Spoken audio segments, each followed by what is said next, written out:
out there in YouTube. This is your host, What a Doozy 1929 here. Welcome you to another episode of GTA Autos. But we're gonna be, going back in time.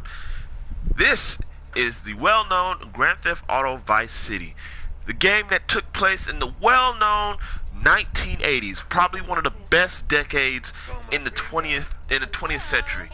This is, to me, an interesting game. I loved it from the beginning.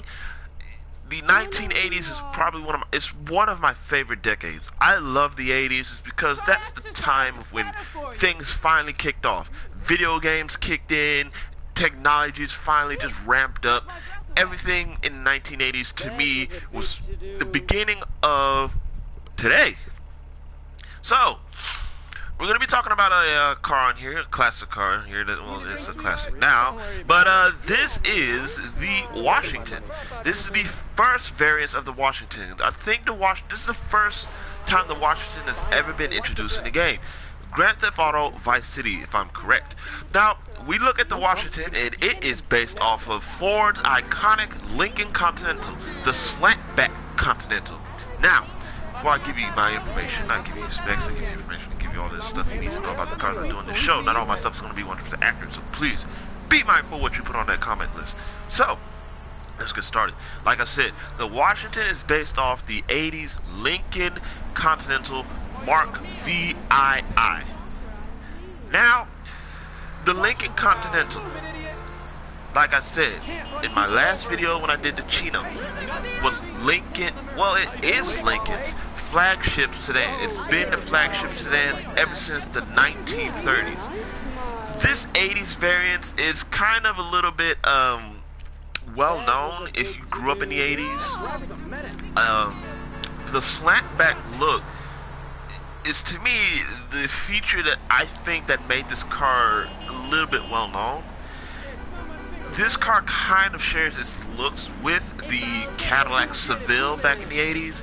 Both of these cars had a slant back look to it.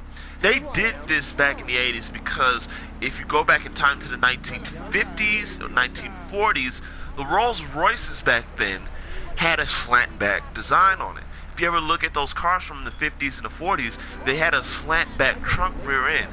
So that's kind of why they did that to these luxury cars. This car had a V8 back then. It wasn't a very powerful one. It had also a V6.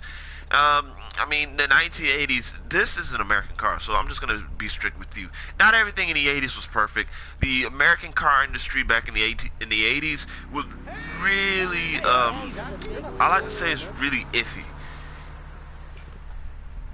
Hey baby, it's your lucky night. Hello. It was really iffy back then.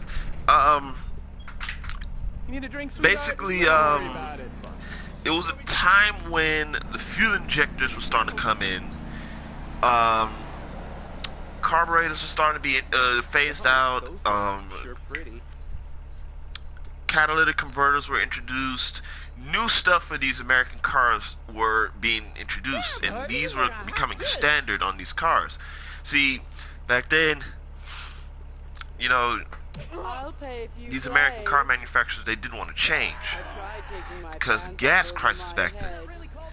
And you looked at the industry back in the 60s and the 70s. I mean, the American auto manufacturers dominated the U.S. market. These Germans and import cars that was from the other side of the pond, they didn't, become a hit thing back then. You didn't see a lot of those cars out there. You mainly seen American cars on the street. When the gas crunch hit in the mid-70s, that's when the imports finally began to start kicking in. People were starting to buy these Toyotas, the Toyota Corolla, the Honda Accord, the Honda Civics. They were starting to buy these cars because they were fuel efficient. They were easy to maintain. They were small. People didn't want a big V8 that basically guzzled gas when gas back then was $2 a freaking gallon back then. Now, today gas $2, that's not a lot. But back then in the 1970s, where you can buy a McDonald's burger for about 75 cents and buy a full month of groceries for about $20 or so, that was kind of very expensive. because to fill up a big car like that would literally take probably 30 or 40 dollars just to fill the whole tank, and that's expensive. Um, we go back to the 80s. This car, this is the first rendition of what they did back in the 80s. They changed everything up. Everything stopped being boxy. They kind of made this car a little bit aerodynamic with this slant back, but in the long run, it's still not aerodynamic. But let's go ahead and take a cruise in this car. I find this car really weird because this car, they put detail to this car what Rockstar did. And what I mean by that, I mean just wait until we get onto the streets. So, on our way. We're gonna show you right here. Now, suspension on this car, everybody knows what suspension is, okay? So, we're gonna basically accelerate, and you're gonna see what detail they put into this car, letting you know how heavy this thing is. So, let's go. So, I don't know if you notice, the front end begins to rise. That lets you know that this car is really heavy, because none of the other cars on the game does this. Okay, that's nice and glitchy. So, I'm going to do that, and I'm going to show you what this car does when it stops. So, that was nice. So, I'm going to try that right about now. This car has a lot of front of I don't know how you say it, but it has a lot of nosedive. This car nosedives, and I hit somebody. Nice.